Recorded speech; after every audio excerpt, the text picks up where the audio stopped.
welcome to Whispers of Ink.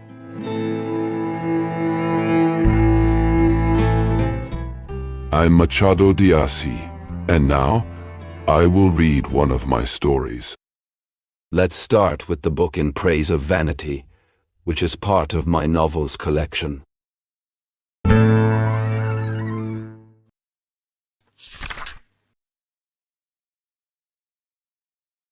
Chapter 1. Vanity stood tall, her chin lifted, her eyes flashing with pride.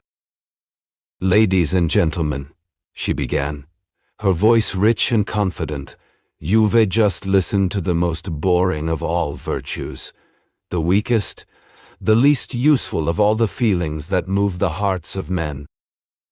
Now you're going to hear from the greatest of them all, the most powerful, the most alive, the one that brings the most joy and happiness, without any bitterness or pain. Yes, I am vanity. Some so-called experts call me a vice, but they're wrong. I am not a flaw. I am the best of all virtues.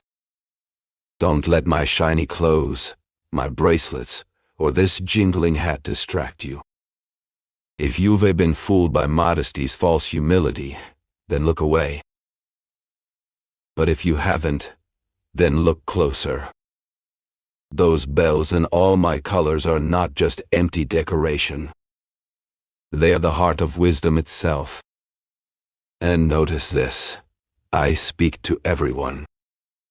I don't play games or pretend to be shy like my sister Modesty, who thinks she's better than the rest. No, I call out to all of you, whether you're handsome like Paris or plain like Thersites.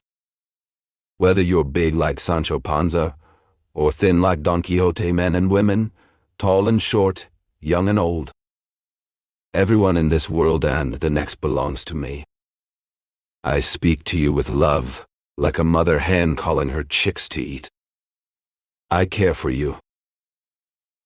I lift you up. I comfort you. Who among you can say I have never helped?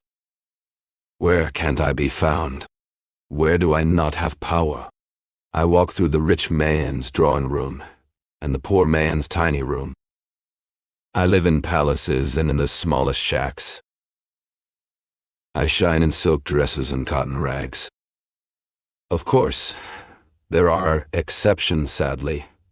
Always exceptions, but in general, if you have things, look for me there.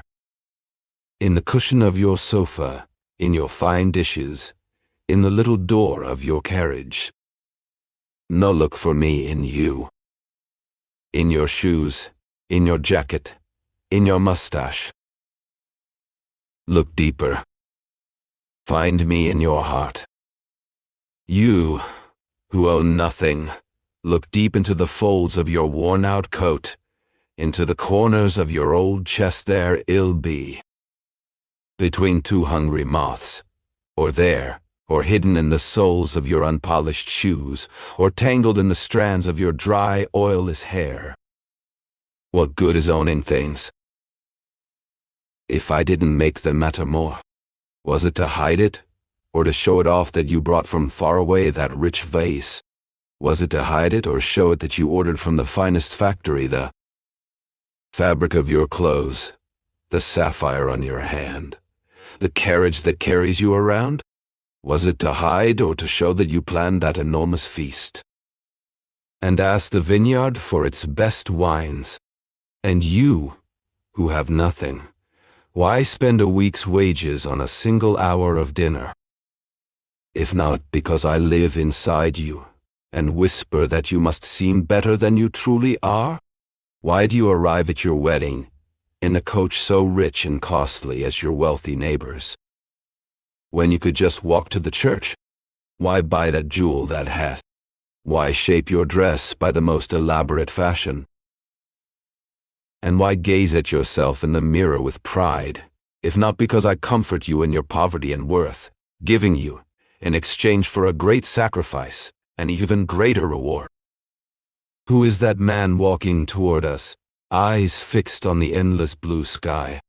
He is a poet. He walks composing something, chasing the wild flight of a verse. God save you, Pindar. He shivered, nodded, and smiled. What happened to his inspiration? It fled.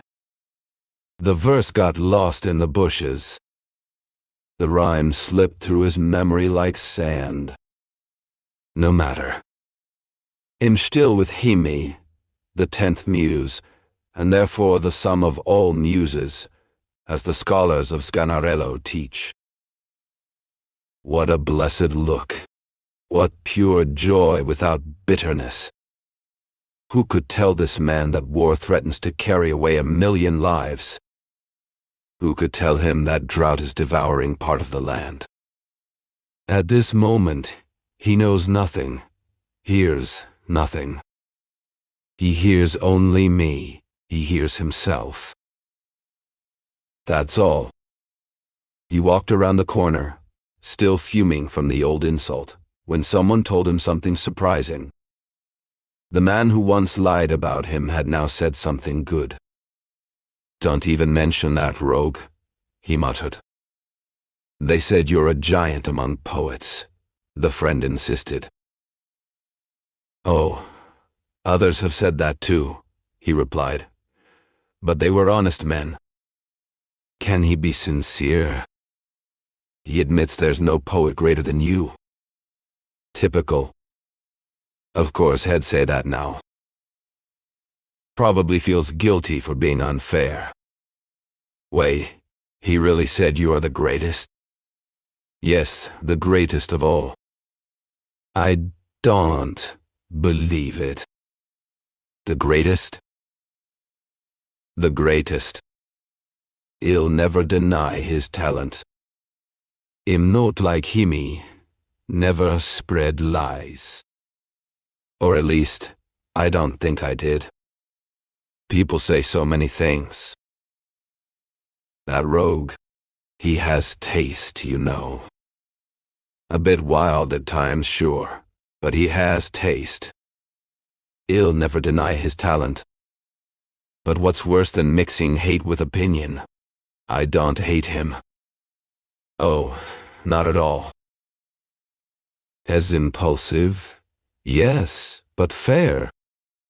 In a week, you'll see them arm in arm again, laughing at the cafe, playing cards, all smiles, all friends. And who softened that old hatred between them? Who poured balm into those wounded hearts? Me. Me, the one who was falsely accused. Me, the friend of all mankind. They say my hugs hurt. Lies, dear listener, all lies. I don't hide the truth. Sometimes honey has a drop of bitterness, but I smooth it all out. Bring that poet here, not Pindar, but Trisotin. Watch him turn pale, tremble, roar, bite his lip like the critics of Bocage. He'll be upset, sure. But only for a moment. Then he'll go back home and reread his own pages. The praise that one bold liar denied him, his own books won't deny. Think of a mother who gave birth, who fed and held her child, who gave that fragile little life the purest love in the world. If that mother were compared to this poet, she would be Medea herself. Because while a mother's love is the highest form of selflessness, his love is the deepest form of selfishness. And there is only one thing stronger than a mother's love, the love of oneself. He looked at the man next to him, the one speaking with a public official. Or wait, was he really speaking? No, the official was the one doing all the talking. The other man didn't even seem to listen. His eyes darted around, following everyone who passed by. He watched to see if they noticed him, admired him, envied him. He didn't try to catch the official's words. He didn't even open the door to polite attention. Quite the opposite, in fact. He seemed bored by the man's voice, indifferent, as if they were old friends who had nothing more to say to each other. You who walk by, think to yourself, they must be close. This man must be a friend, or even family, of the important official. But who made you think that? Who else but me? Since I live off opinions and for opinion's sake, give this man all the benefits that come from a good reputation. In other words, I give him everything. Now, look at the man who just offered his arm to a lady. She accepted it. They walked together toward the carriage, and the street was full of people. If modesty had guided his gesture, he would have done his duty like a proper gentleman, saying little, behaving calmly, in a way that was almost too simple. But I was the one who moved him, not modesty. That's why he cared less about helping the lady than about being seen while doing it. Is that so wrong? She is beautiful, graceful, elegant. The way she steps, so confident, so noble. Watch how he leans in and walks beside her, showing off. Did she laugh? Don't be fooled by that easy, friendly laugh. She only said the weather was hot. But how sweet it is to laugh in front of others. How pleasant it is to give the impression of an elegant closeness.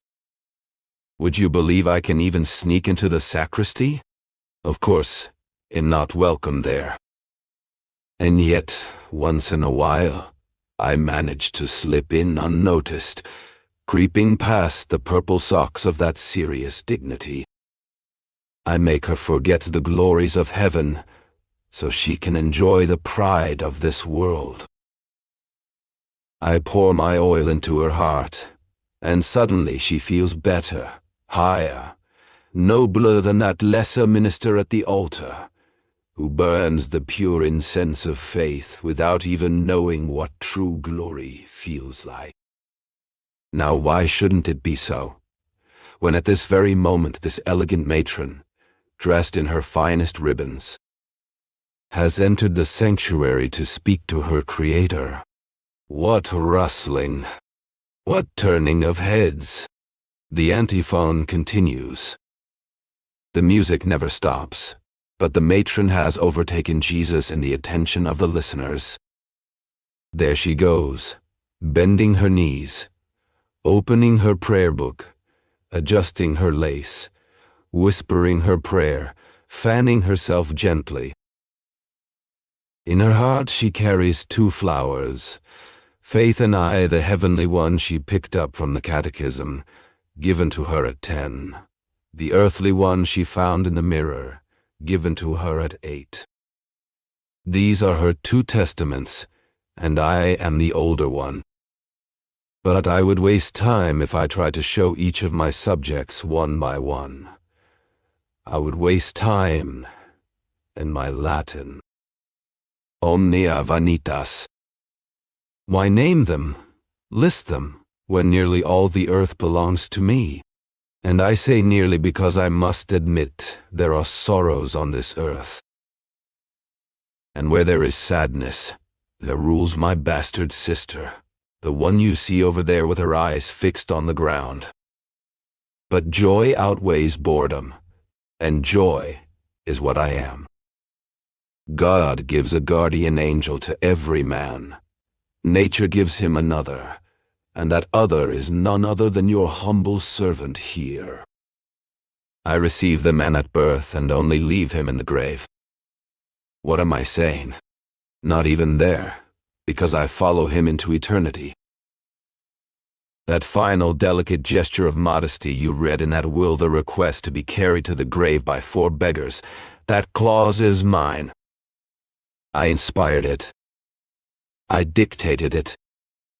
It's my last and truest victory, imitating the manner of the other one. Now you are the great one. What has she ever done in the world worth mentioning? Were her hands the ones that lifted the stones of the pyramids? Was it her art that wove the laurels of Themistocles? What is the plow of her? Cincinnatus compared to the hat of my Cardinal de Retz. Are the virtues of monks really virtues? Are the minds locked in studies truly minds? Let her bring me a list of her deeds, her heroes, her lasting works. Bring them here, and I will beat them, proving to her that life, history, and centuries are nothing without me. Do not fall into the trap of modesty. That is the virtue of the small. Of course, you will find some philosopher to praise her, and maybe even a poet to sing her praises. But these little praises and soft songs are like the flower modesty chose as her symbol. They smell sweet, but they die fast. They give little joy, and in the end, you will waste away in loneliness. With me, things are different. Yes, you will find some philosopher who will scratch at your skin, or a monk who says, I am the enemy of a good conscience. Pah! I am not the enemy of conscience, good or bad. I simply replace it when I see it broken. If it is still fresh, I put it in front of a crystal mirror, a magnifying glass. If you prefer the narcotic of modesty, say so. But know this, you will kill the fire, the joy, the brotherhood of the world. So, I believe I have shown who I am and what she is. And in doing so, I proved my honesty, because I told all without shame or secrets. I praised myself, which some old saying calls a disgrace. But I do not care for sayings. You have seen that I am the mother of life and joy, the bond of friendship, the comfort, the strength, the happiness of humankind. I lift some, I honor others, and I love all. And whoever is all cannot be beaten by someone who is nothing. I see you doubt me. But tell me, has any great vice ever hidden in my heart? On the contrary, when Tartuffe enters Orgon's house, he hands Dorina a scarf to cover her chest. Modesty guides his every move. And why wouldn't it? Isn't that exactly what we expect from someone who walks with lowered eyes? A solemn face and a silent mouth? Could you not believe her to be Virginia, and not Locusta? She might be either, for no one sees her true heart. But what of me? Who could mistake me with this open smile, shining like the truth within me, with this cheerful face? This content expression, darkened by one small worry, brightened by another. My eyes do not hide, they do not peek from behind my eyelids. They look straight at the sun, at the stars. What? You still doubt me? Have I truly lost all my skill with words? After all my preaching? Do I leave you unchanged? Good heavens! Could it be that my rival has won you again? Everyone will say so when they see the face this gentleman makes while listening to me, or notice the cold way that lady fans herself. One lifts her shoulders, another laughs with mockery. There. A boy makes a horn sign behind my back. Another shakes his head in sadness. And every eyelid seems to fall at once, moved by the same silent judgment. Ah, I understand. You feel the highest pleasure of vanity, the vanity of pretending not to care.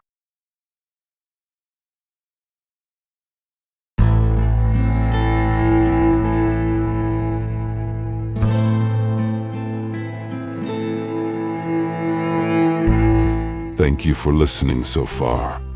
If you enjoyed this video, don't forget to like our channel and click the bell to be notified whenever a new book is read. Have you heard of Machado de Assis? Machado de Assis, born in Rio de Janeiro, in 1839, is considered one of the greatest writers in Brazilian literature and a master of psychological realism. He was a novelist, poet, playwright, and short story writer whose works explore the complexities of human behavior with irony, subtlety, and deep introspection. Among his most famous novels are Dom Casmurro, which questions truth and memory, and the posthumous memoirs of Brás Cubas, a satirical narrative told by a deceased man.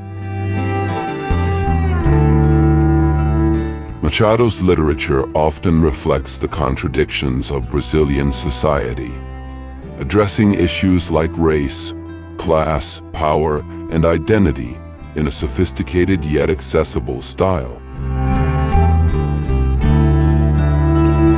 Despite being born into poverty and facing racial prejudice, Machado de Assis rose to become the president of the Brazilian Academy of Letters and a symbol of literary excellence. His sharp wit and profound observations about society and the human soul make his works timeless and universally relevant. Today, he is recognized not only as a Brazilian icon, but also as a world-class author whose legacy continues to influence generations of writers and thinkers. Machado de Assis shows us that literature can be both elegant and critical, intimate and universal, humorous and profound. His stories remain as powerful and thought-provoking today as they were more than a century ago. Machado is a treasure of world literature, and through his voice, we discover the infinite layers of the human experience.